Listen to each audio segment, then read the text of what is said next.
It's time for the moment you've been waiting for. Da da da da da da da da da da da da da da da da da da. Yes, it's true! NicholasJBoyYouTube.com and Makeship have joined forces to actualize something you fellas have been asking for a long time. An official, legally distinct Snake Lady plushie is finally real. What? Where am I? With all the built-in features you would expect: sitting functionality, scale patterning, tail technology, her absolutely massive head. Hey! Foldable, squishable, throwable, and transportable anywhere, the Snake plushie makes for a one-of-a-kind companion. But don't just take my word for it. Ma'am, would you be so kind as to explain how our lovely viewers at home can take advantage of this limited time offer? No. Do it or you're going back in the box! Hey! Use the link in the description to head over to makeshift.com and grab your own Snake Lady plushie for a limited time. Remember that these campaigns only last 3 weeks and will only be successful if at least 200 have been sold. So, make sure to grab one for yourself before they're lost forever! Outstanding work, madame. I'm sure plenty of eager folks out there are just raring to purchase your likeness for perfectly responsible reasons. Okay, cool. Can I go now? Oh, this is so much worse. The Snake Lady plushie. Order it now, baby. I don't know. Skarner is out!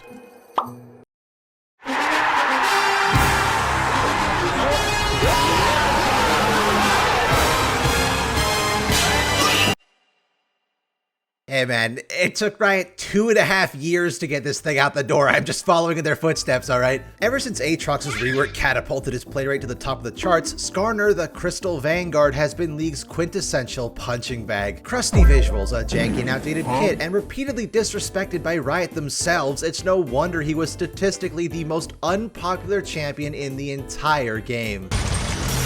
Not viable. And yet, I think because of that, because he was so unpopular, he became one of my favorites. I mean, I was there since his humble beginnings, since they massacred him in the Juggernaut patch, and all the way up till now where he secured the winning spot as the winner of the 2022 player-voted VGU poll. And now is a little worried about that victory, because at a time in League history where it feels like every single gameplay update stayed true to their original incarnation, it was shocking to find out that with Skarner they were planning on reverting us back to Season 8. Everything, not just gameplay, was going to be retconned. He wouldn't be a Scorpion, he wouldn't be purple, he wouldn't even be Shuriman. Hell, Hex Tech will no longer be connected to the Brackern race at all, meaning it's not just him that would change, but the functionality of an entire region. These astronomical lore implications, as well as trying to popularize League's literal least played loser, set Skarner's rework to be an undertaking like nothing we'd ever seen before. That and, apparently removing old Skarner broke the entire game, I guess? What? So now, here we are. 2.5 years later, the dust is settled and the Skarner rework has been out for a good amount of time. I would have liked to have the video out when it launched, but you know me. I love editing a video on a champion where the subject of choice completely changes every other day while being drip-fed lore through Reddit comments. I love that, that's awesome for me. Regardless, the big question still remains, now that he's here, was the Skarner rework VGU a success? Yes. Well, I know a lot of you have made up your mind already, but to better understand the pros and cons of the Skarner rework, we first have to go over 4 main factors. Lore. How well has the rework either progressed the champion's story forward or reinvented it for the modern era? Design. Is the new design not only an upgrade from the original, but does it better encapsulate the champion's thematic potential? Visuals. From voice lines, model quality, animations, and skins, how well is the new design incorporated into League itself? And gameplay. Was the champion's kit brought up to modern standards without losing what made them so iconic in the first place? With these criteria in mind, we can more accurately assess the successes and failures of the Skarner rework to see if the 1 million years wait was actually worth it. Starting, of course, with his... For a character so criminally unpopular, it's almost ironic several other champions, along with an entire region, only exist today because of him. I created you. You created me. Wait a minute, what did you create? that guy. I did. And you've probably already heard this song and dance 100 times before. Peaceful race of crystal bugs, gemstone organs, store souls, generational interconnectedness, buried underground to avoid war, dug up and slaughtered to power rich people's toaster ovens. If you really want the in-depth story again, just watch Scoose's Seraphine video. A congested prepubescent tweenager will explain it to you. But the more important takeaway from Skarner's story is that despite being so beastly in design, his emotional core is incredibly human. I miss my kind. He lost pretty much everyone he ever cared about to a force he didn't even know existed, and has dedicated what remains of his life to trying to bring the souls of his loved ones to rest. Hey. This is important to keep in mind because new Skarner is not like this. Instead of being this gentle giant, this misunderstood, empathetic creature just trying to save his own kind, Now I've got you. Riot turned the new Skarner into a paranoid nationalist boomer. And yes, they do mention paranoia a lot. Paranoia, paranoia, paranoia. Scary, kind of visceral fear, twisted, terrifying. Terrifying, a horror-based character. We're gonna write what we call scorer, which is Skarner horror. Well, actually, it's a British painter who died 10 years ago, so you know. That's a bit disrespectful. Back in the first few dev blogs teasing the update, we learned the Bracken were no longer crystal creatures of Shurima and instead now acted as the first earthbenders of Ciucatl, teaching the earth axiom to the Ciucatl people and safeguarding them as their protectors. If you've ever seen the badger moles from Avatar, the good one, it's basically that. But it seems as though Riot retconned their own retcon. Instead, it now appears Skarner is the only Bracken in Ciucatl, one who grew fascinated with human culture, how much they could accomplish in such short lives, and after saving a group from a rock-a-lanche, he determined their fragility required his protection. Forming the Ciucatl, he dedicated his life to the Ciucatl people, and they reciprocated in full, treating him like a benevolent god. Though this was never meant to last. Skarner's fantasy of human purity was shattered as he witnessed one man-made atrocity after another. The Rune Wars, the Shuriman Empire, Acacia using BetterHelp.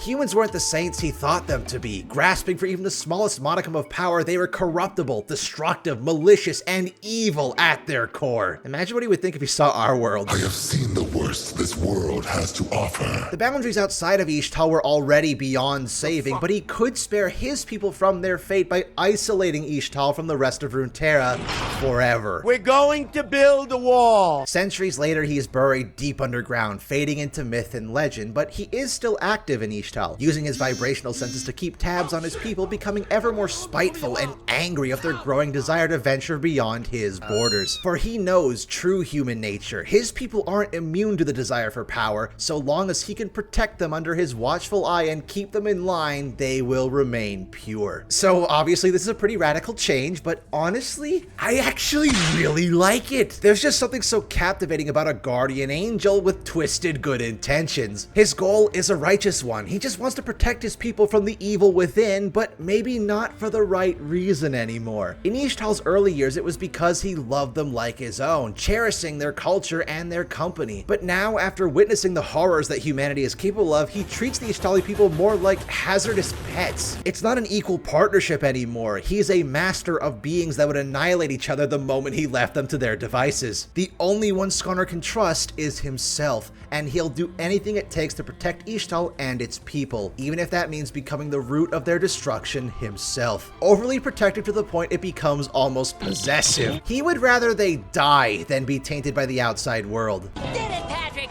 We saved the city! And again, I think that makes for a very interesting character, but there's one massive problem. In our lore, we want to elevate them even higher, but we also don't want to disrespect the people who love Skarner and the reasons why they love Skarner. What? That is not Skarner. Skarner was unique because he was a completely inhuman monster on the outside, yet on the inside he was more human than most ranked players.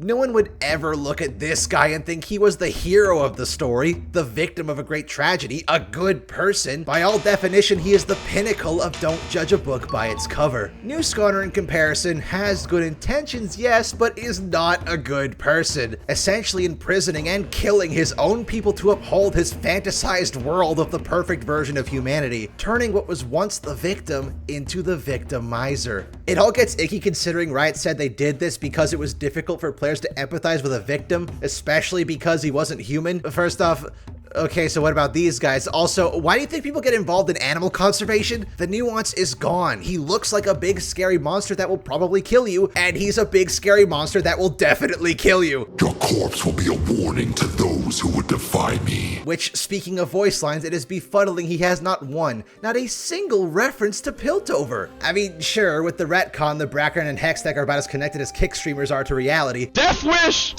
But Piltover is the only region that has ever interacted with modern-day Ciucatl. Right from when the region was introduced, we've known Piltover has been trying to mine the jungles for its resources. It's what sparked Kiana's interest in the outside world and why Ciucatl is looking to break beyond their isolation. It's circling back on Hextech, the ingenious metaphor for the treatment of the lower class and extermination of the indigenous populations in the name of progress is gone. And for what? What happened to Camille, Jace, Seraphine, and all of Piltover? Where does their energy even come from now? Is all Hextech really is now just some blue rock with an entirely unexplained origin, all because Wright insisted Arcane had to be the main canon? Sorry guys, now that Arcane is canon, it's a tricky corner to write ourselves out of. But that was your mistake! The massive lore retcons were supposed to be a major factor for why the rework took so long to develop as some entire games do. But here I am, 4 months after the VGU has gone live, and we still don't know what Hextech is anymore! I feel like I'm losing my goddamn mind! Yeah, it's a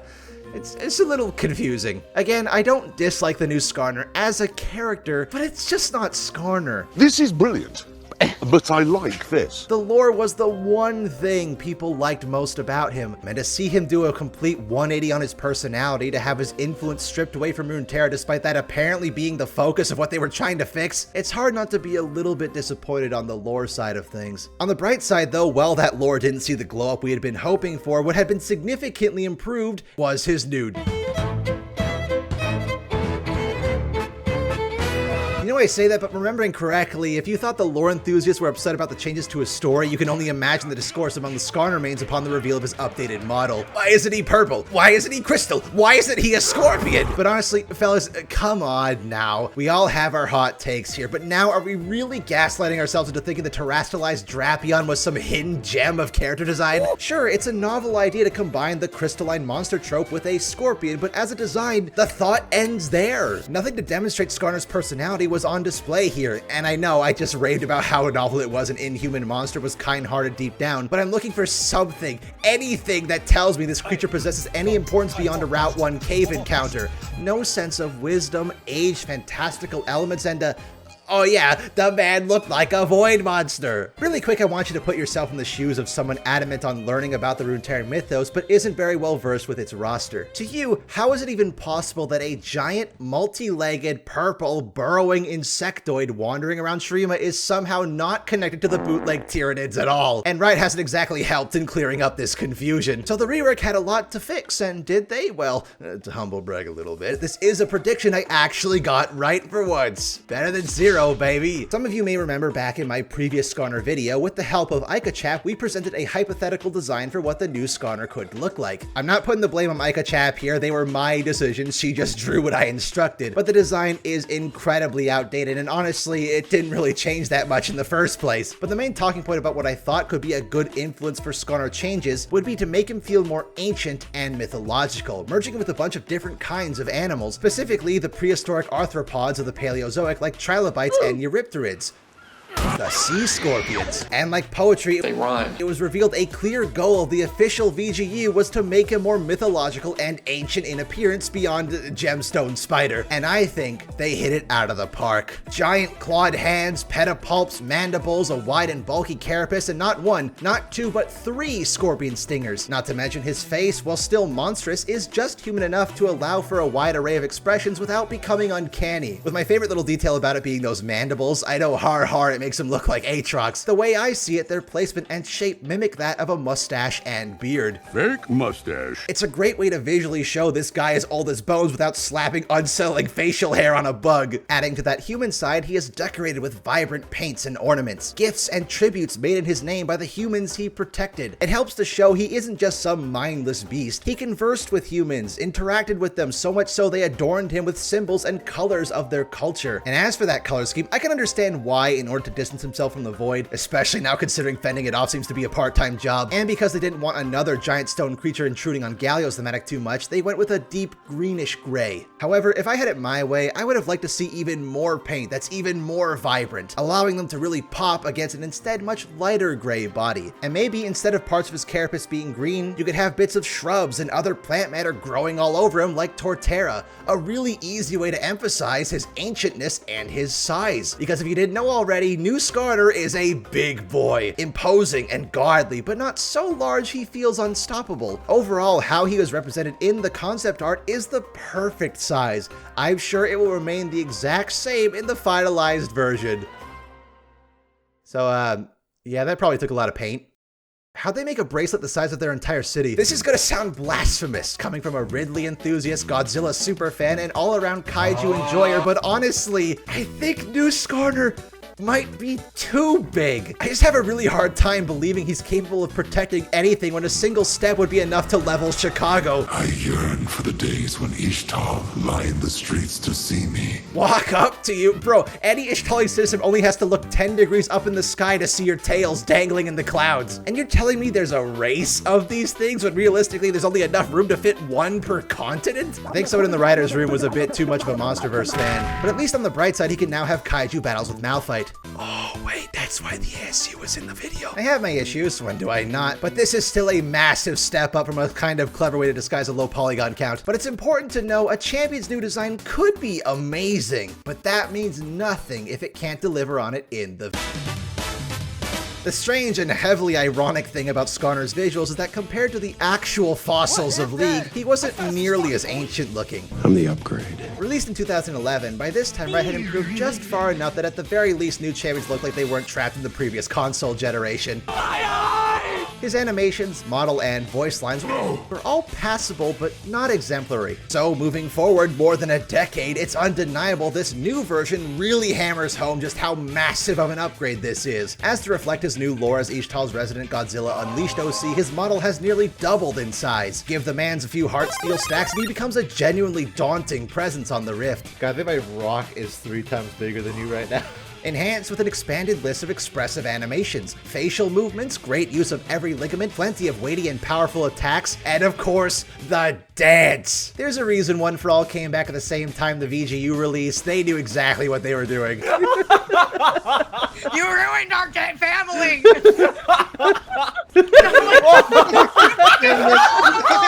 Though strangely, compared to other champions as Jelly Bones, there's not nearly as much squash and stretch here. But you know, as a titanic creature of rock and stone, the sturdy and rigid movement does make that power more believable. Speaking of power, those new voice lines are booming. Imari Williams is at the helm now, and my guy does a pretty bang-up job. As far as I know, he's not trying to do an impression of the old Scorpion, but sometimes it sounds eerily similar. Feel my sting! Feel my sting!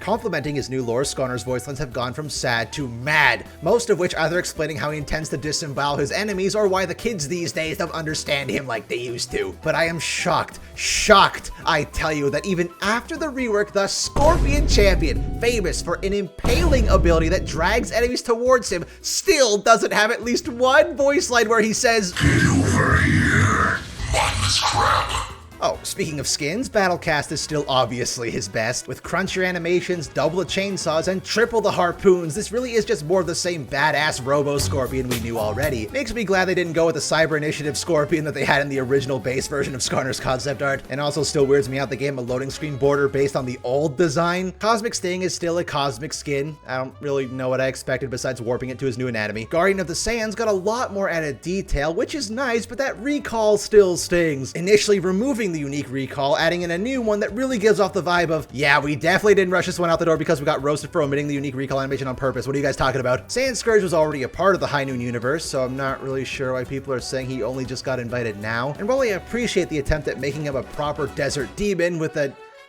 jacket? The sheer stupidity of removing the entire gimmick of a champion and calling that a skin will always hold a special place in my heart. And lastly, Earthrune. Controversial opinion, I've never been the biggest fan of the old version senior age denture jaw, but what is this, man? That's not an ancient guardian of the forest composed of rocks and vines, that's a sentient Nexus turret. My bad, guys. I manifested this one into existence by wanting him to be in the same universe as Enchanted Galio. This one's on me. And obviously, the more controversial part of it was the price increase being absolutely meaningless. There is no real justification in doing so when every other rework has substantially increased the quality of their lower tier skins without ever increasing the price. But now that the same thing has happened with traditional Lee Sin and undoubtedly will happen with Teemo, I can only assume this is Riot's slimy way of encouraging people to buy legacy content they didn't want under the guise they'll be purchasing it at a discount. I like money. That, or in Skarner's case, they just wanted to reap the monetary benefit of releasing a new Skarner skin without actually making a new Skarner skin. 4 years, baby. Personally, I'm just shocked he didn't get the Volibear treatment. With so much backlash to the radical change of his design, it was clear there was still an audience for a traditional Skarner. They didn't even have to give it away for free. I would have paid money for a crystal-themed skin. Shut up and take my money. On second thought, I'd like to retract my statement. There's a couple hiccups here, but it's hard to argue the visuals aren't still a fantastic upgrade. However, at the end of the day, League of Legends is a video game, and one of, if not the most important factors to making a successful VGU is to properly modernize their No,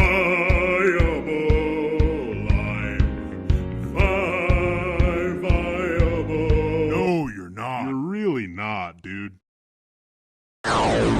Of all the things that were changing, in spite of what I tend to prioritize when it comes to new champions, his gameplay was what I was most apprehensive about. Because honestly, I don't think we need Scion or Galio level reworks anymore. That's not to say those reworks were failures, only their players are. It's more so that while the end result of these style of reworks are always healthier for the game, the old champion is basically deleted. I erased him. Reworks like Fiddlesticks and Warwick are praised in large part because they were modernized while still keeping the essence of the old champion intact. So to see Skarner was backtracking that everything save for his ult was getting scrapped was incredibly worrisome. And also, I'm just gonna say it, old Skarner was fun, goddammit. Zooming around the map at Mach 50, dragging a single poor unfortunate soul to their demise. It was fun. Cheesy, stupid fun you couldn't find anywhere else in the game. I liked his Q spam, his speed, his CC combo, his... Okay, maybe not the spires. His get over here ult. I don't care that they were gonna make it AoE post rework, okay? You're talking about trashing one of my most favorite champions ever made. You're gonna need a lot more than that to impress me. It's been a hefty subject of debate, especially after all the balanced thrashing, but personally speaking, for the design of the new kit, I actually think they nailed it. Yes, maybe he is a bit slower than before. Okay, maybe a lot slower, but miraculously, the feeling of Skarner is still there. Running like an absolute madman, crowd control the enemy to death, and drag the poor unfortunate souls to their demise. But now with several new tricks up his sleeve. As redundant as burn and 3-hit passives are, as a Scorpion, at least it makes sense to have some kind of venom. Plus, I mean, is any non-Dominion player gonna empathize with the Spires? As much as I love speedrunning Tendinitis with Q, there is an undeniable satisfaction in the 3-hit slam and the rock throw of the new Q. I threw a rock at him. With a damage ratio, the W feels far more important than it ever did before and even encouraged new playstyles until Riot realized they hate fun. But honestly, the cream of the crop isn't the obvious 3-man AoE ult, it's his E, cause it's Scion ult with wall hacks. Oh no, whatever will I do? Skarner! Unlike the other 90% of pole vaulters in the game unexplainably phasing through solid matter, as an earthbender burrowing and bending his way through the terrain, it becomes perfectly logical for Skarner and is absolutely terrifying to be on the receiving end of. But most importantly, I think, thanks to all these wacky new tools at his disposal and the removal of the spires, not only have the floodgates been opened for skill expression finally, but now there's actual build diversity, role diversity. I've seen Tank Skarner, Bruiser Skarner, Comet, WMAX Skarner, Top Support Skarner. For a champion who's been landlocked to the jungle for almost his entire existence, it has been a treat to see him break out of his carapace. I'm free, I'm free. Dang it. Saying all that though, the gameplay update hasn't come without its problems. Thematically, I think it hardly scratched the surface of what it could. I was sold on the idea of a titanic insectoid earthbender, but besides that all the earthbending he really does equates to what is ironically an E-tier move. But even more ironically, it's kind of sad actually, is that his spires were one of the most thematically accurate abilities in the entire game, even down to outsiders exploiting your own resources for their benefit. Like I said before, he's been slowed down tremendously, made even more apparent by a set amount of movement speed on E no matter what rank or items. Come on, right? If Nunu can do it, why can't Skarner? And that build and role diversity? Yes, it was great to see him finally have more options, but not once you get to Pantheon level options. The potential was there, and with people struggling to grasp his new gimmicks or even remember he existed at all, he released with a criminally low win rate, causing Riot to hotfix buff him way too many times, going from the worst champion in the game to the best champion in the game in multiple roles, which then required him to be hotfix nerfed again and again and again and again and again till now we're here. Because the saddest point about all of this is at the time of writing this script, Skarner has sunken back to being the most unpopular champion in the game again. But you know what? I don't blame him or his designers. It's not his fault. He's no Cassante by any means. I do think the kit is incredibly fun and well designed,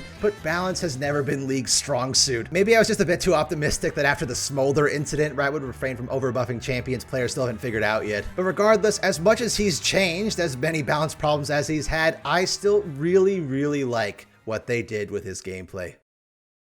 So here we are now at the end of the road. Is the Skarner rework good or bad? Honestly, what I thought was going to change for the better or for worse ended up switching places. His gameplay, while arguably overtuned and definitely overbuffed, miraculously maintained the essence of the old version despite such radical changes. His new design, despite entirely ditching the original thematic, massively enhanced the mythological arthropod fantasy he always should have been. And the lore, well, I guess that's technically still a work in progress until at least November. If I could give the Skarner rework a rating, I would give it 7 Vengeful Spectres out of 7. But as always, those are just my silly, stupid opinions. Be sure to tell me yours down in the comments. We've certainly had enough time for it to marinate by now, so how do you feel about Skarner's rework? Do you like the new direction they took? Are you sad about what was lost? Perhaps you missed the memes. In any case, it might not be too long before we do another one of these videos. The ever so elusive Mystery Arcane VGU is still up in the air, and Arcane Season 2's premiere is rapidly approaching. Perhaps I bring back one of those speculation-style videos to predict what it could be,